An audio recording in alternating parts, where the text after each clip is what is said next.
Africa Business News, proudly sponsored by EY.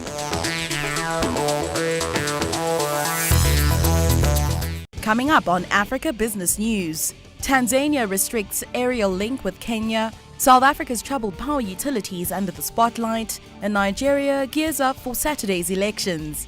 Stay tuned.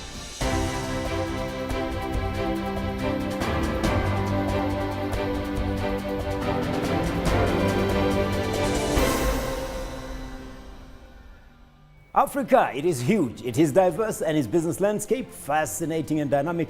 And that's our business here on your favorite weekly African business stop in Nairobi. Bonnie Tunya brings us the latest from East Africa. Christy Cole-Popola in Lagos gives us news from West Africa. And joining me here in Johannesburg is Christine Mundo. My name is Victor Homoiswana, and this is the Africa Business News.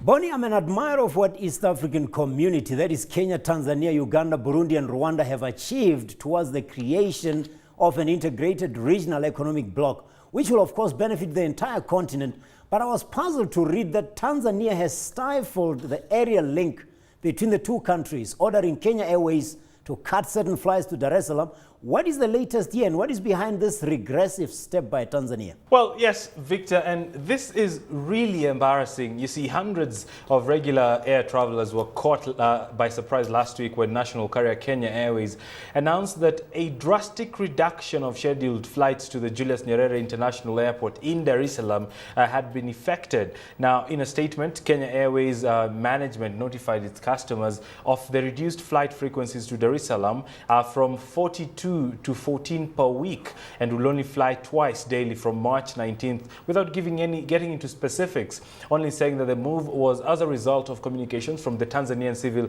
Aviation Authority to the Kenyan counterpart in Nairobi.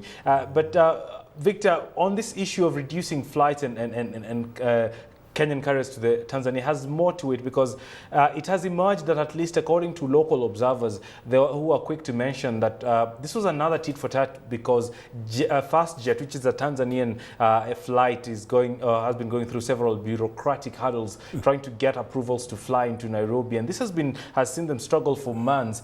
And you see, this route is particularly important for the region's economy, Victor, because according to statistics from the Center of Aviation, the Dar es Salaam route comes second only to Mombasa as the most booked flight. Nairobi and Tebe is third. Not only will KQ take a considerable financial hit from this particular flight reduction, but also travelers will have to make adjustments to have for their travel plans.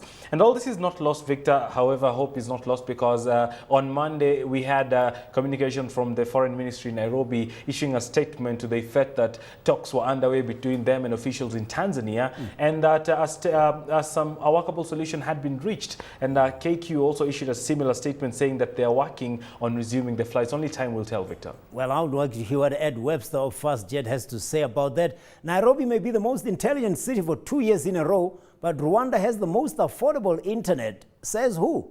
Well, Victor, this is an ongoing survey that we have every year that sort of just tries to rank internet access in the region. And it might just be a survey, but it points to very critical and important information in the region in terms of ease of doing business, because internet is a core part of this.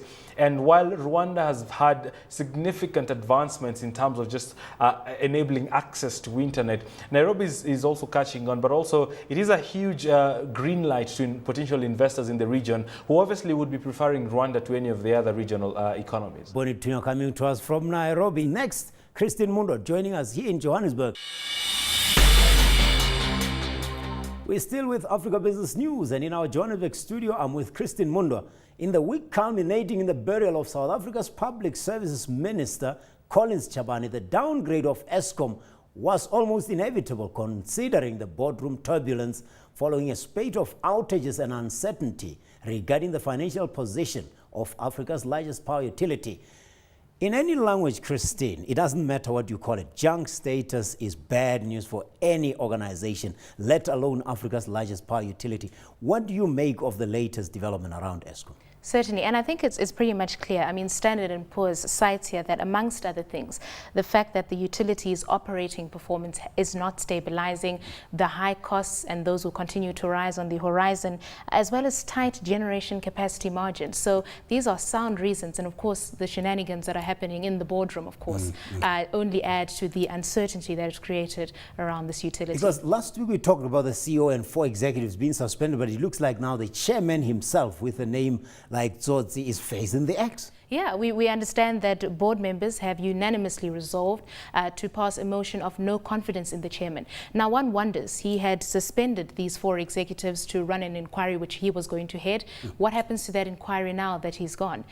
So all of this uncertainty just can't be good. And I mean, in the eyes of the ratings agencies, more reason to just downgrade. Of course, the Minister of Finance has been on top of this Eskom problem. Now the finance ministers are meeting, the African Union finance ministers and their central bankers meeting very soon in Addis Ababa. What can we expect to come out of this? Because I somehow believe that there has to be fiscal alignment among African economies if we're going to get this regional integration we're talking about. Certainly, and I mean, if you look at the fact that about 50 ministers in development and finance will be in attendance, it's really good attendance in the fact that you are going across the board. But we understand that they will be talking to the theme planning, mobilizing and financing for development, how the continent can secure finance and build the appropriate structures in order to secure that finance for the purposes of development. Well, I'm keen to hear what we have to say. I would like to know what Lesetja Khanya will say on his return, as well as Minister Nene. Next up, Christy Cole Popola in Lagos chats to us about West Africa.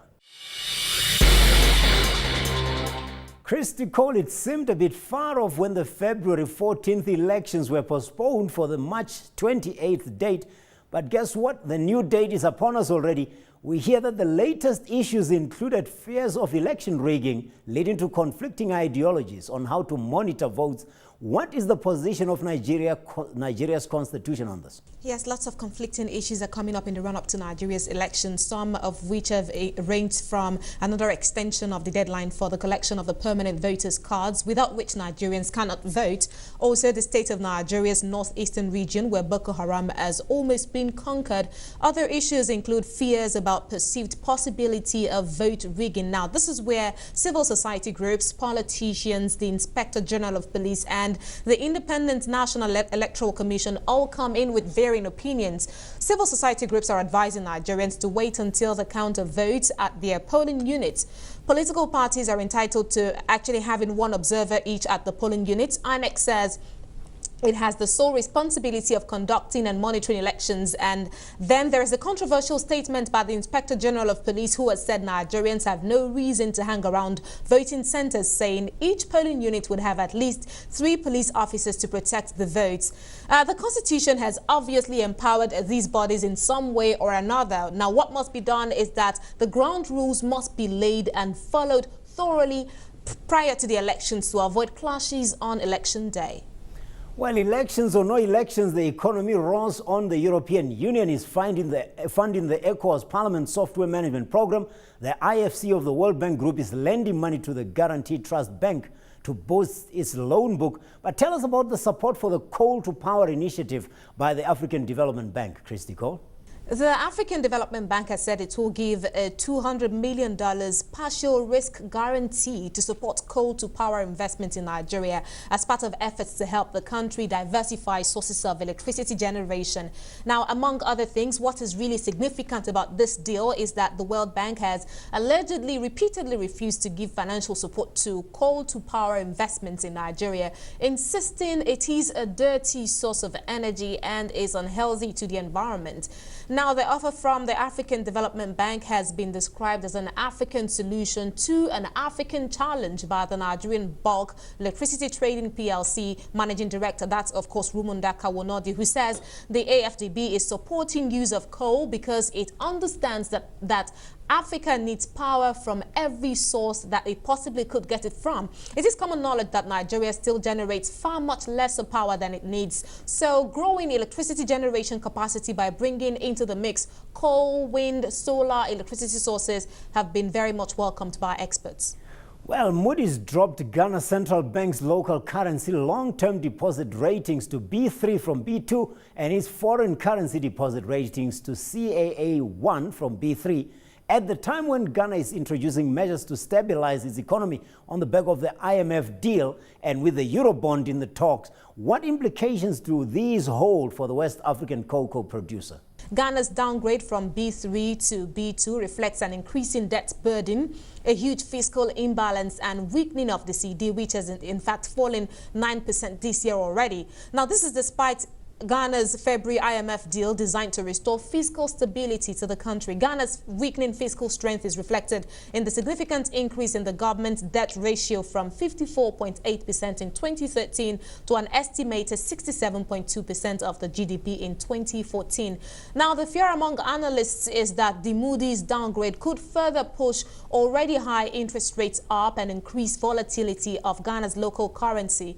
All of this notwithstanding, Ghana's government is confident Ghana has strong medium-term prospects as it expects increase in oil and gas production over the next 3 years. Ghana also looks forward to restoring macroeconomic stability on the back of its IMF deal. That takes us to trivia this week, and we also get to hear about the favorite stocks of Christy Cole and Bonnie. Stay tuned to Africa Business News. Okay, at this point, Bonnie and Christy Cole, I ask you, if I had $10,000 to invest in your region, which stock would you advise me to buy and why? Let's go with you first, Bonnie.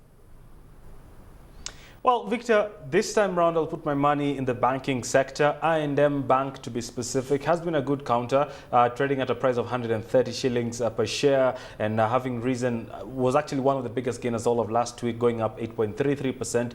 What is important is that they are also innovating. I&M signed an agreement with a mobile banking system to allow their customers to access mobile banking. So obviously, this is a company whose innovation is at the heart of their priority, so I would put my money there. All right, another banking stock out of East Africa. How about you, Christy Cole, in West Africa?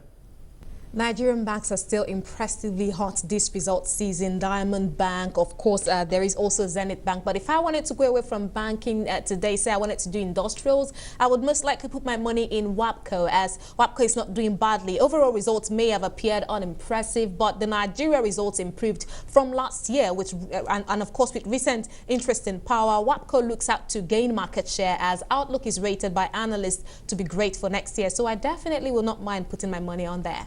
Okay, in our trivia this week, I asked the Africa Business News family if they know which country's first president died on this day, March 24th, in 1969. Think Central Africa, folks. I know that. DRC? DRC, the République Démocratique du Congo, or the DRC as we like to call it. The first president of that country, Joseph Kasavubu, who assumed office with Patrice Emery Lumumba as prime minister when the country gained independence on 30th June 1960 from Belgium. Of course, he presided over the troubled mineral and energy-rich country, and he remained in office after the assassination of Patrice Lumumba shortly thereafter, but was overthrown on November 25th in 1965 by Army Chief of Staff, who then created a military dictatorship which was to control the nation for the following 3 decades. Kasavubu died on March 24th in 1969. We're back with you next week with more Africa Business News. We thank Christy Cole Popola out of Lagos, Bonnie Tunya in Nairobi, and earlier on, Christine Mundwa here in Johannesburg. Stay tuned to CNBC Africa. Until next week, au revoir.